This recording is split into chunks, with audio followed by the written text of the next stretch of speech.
Hey, nice to see everybody again. This is Josh. I'm back at it. I just got to keep this going in a series. I'll have it up for you. All those that have been watching, I'm sure I hope that you're not becoming impatient, but at the same time I'd be impatient because everyone is. We got to get back to the tax. So we're right at the tax issues. That was the purpose of this whole scenario here, these videos, is for you to understand that a bait and switch can take place at any time, any place. They can act like they're going to protect us with the Consumer Protection Act and save us billions of dollars or millions of dollars. Millions and billions and trillions, oh my. Millions and billions and trillions, oh my. They can try to save us cash. Cash that they do not save us. It's fake. Fake. In the end, after the Consumer Protection Act, as a quick summary, we ended up paying, before the Consumer Protection Act, about $1 billion in penalty and late fees. After the Consumer Protection Act, we're at $2.5 billion.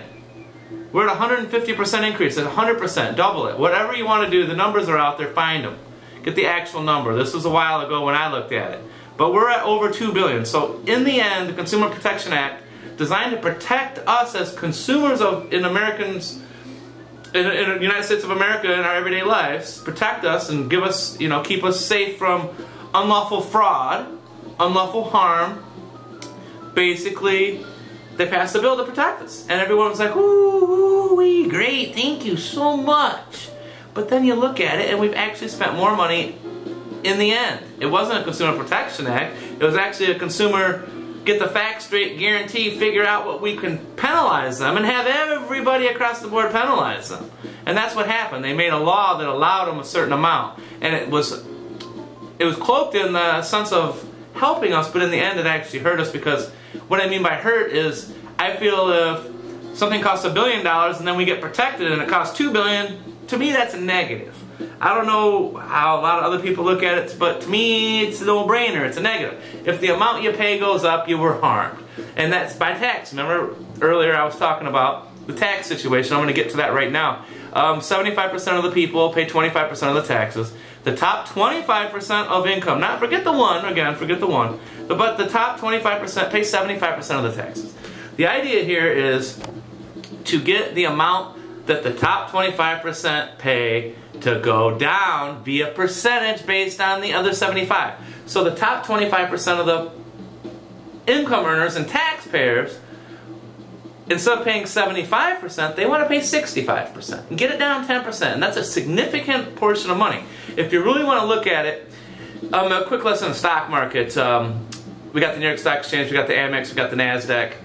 Just for a layman's way to look at it, and I'm a layman, let me point that out. I don't have a degree in economics, but I have a degree in common sense and understandability and negotiations, because that's basically what, I'm an English major, just get to that. But nonetheless, if the market's at 10,000, call that 10 trillion. If the Amex is at 6,000, call that 6 trillion. The NASDAQ's at 4 trillion, or 4,000, call it 4 trillion. You add those up, that's 20 trillion. You look at all the markets across the world, and there's all kinds of markets. But no single country has their market larger than our market.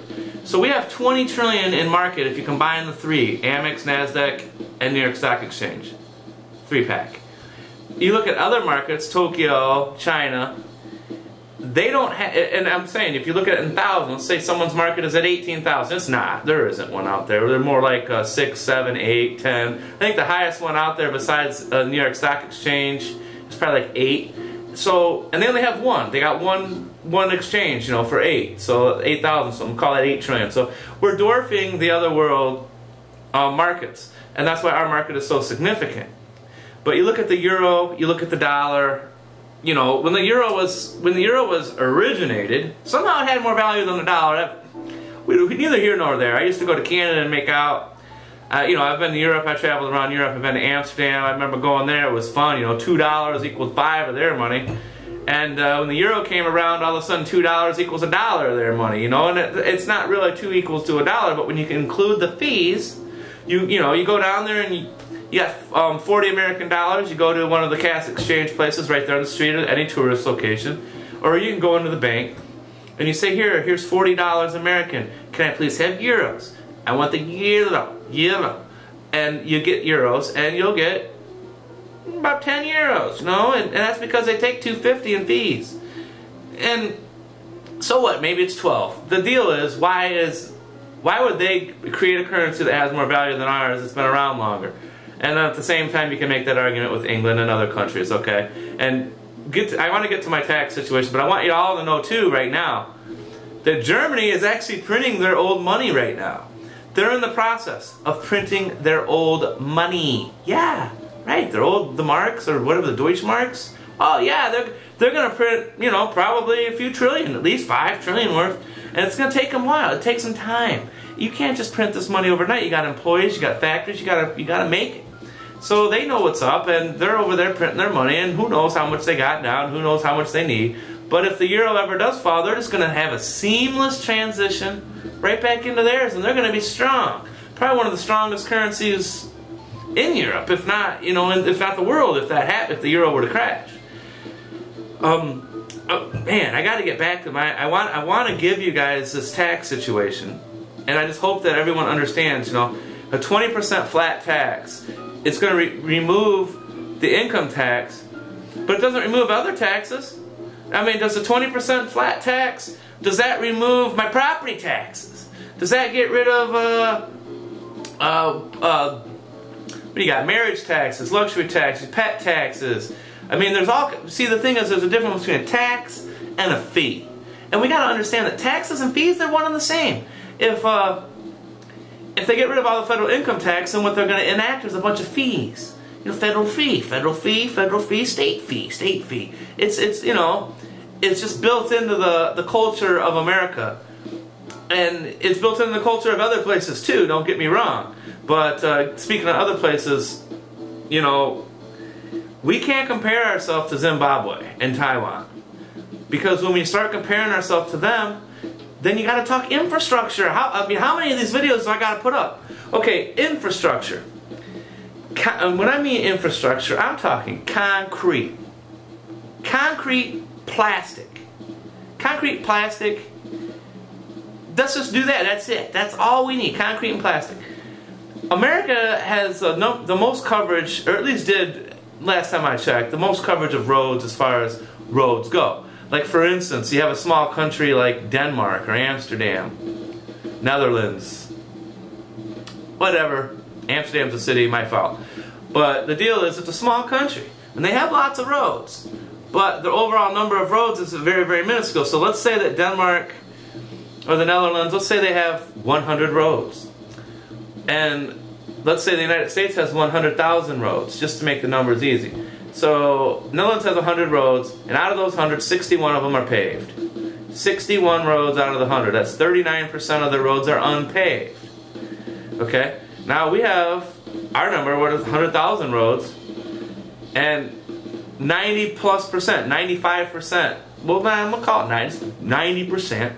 90% of our roads are paved. That's infrastructure, okay? We have an increase. Not only do we have more road, but I'm just saying, look at the percentages, look at the buildings, look at what they're dealing with, okay? It's not uncommon for someone to be born in the country of China, into a region of China, and live their whole life right here in the middle of China, and never go more than 25 miles in any direction their entire life. The whole life. They do not move more than 25 miles in any direction, okay? And we as Americans, we don't really understand the culture. We understand what we're told, and you know how, you know, the media, you just take everything they say, you know, and you put a ton of bricks right on it. There's so much weight there, and you put all the weight you possibly can on everything the media says, and you try to find the void. And you know, they're not talking about over there how little girls are attempting to sell their, you know, not little girls, but minor girls, like 16, 17, 15, you know, it's the same sexually activeness here in the United States, you know, we're about the same, maybe 14, 15, wherever they're at nowadays, which I can't imagine it'd be much sooner than that, to be honest. But I know it is. It's realistic. You got to admit it. And so basically, there's people running ads on a similar program like Craigslist over there, and this is a fact, and they're actually trying to sell their virginity the first time for an iPad too, okay? So you got to compare the cultures. and what they have and what we have, and it's not comparable. So now let's talk about infrastructure. If they were to have the same infrastructure as us, for instance, they would have to expend a lot of energy, a lot of resources to get there, and there's simply not enough. That's why the price of oil is skyrocketing, because countries that want it they're not anywhere near where we're at, and that's why we can't afford to fix our own things. That's neither here nor there. I want to get to the tax system. It's going to be on the next one. Sorry about that. Son of a dog.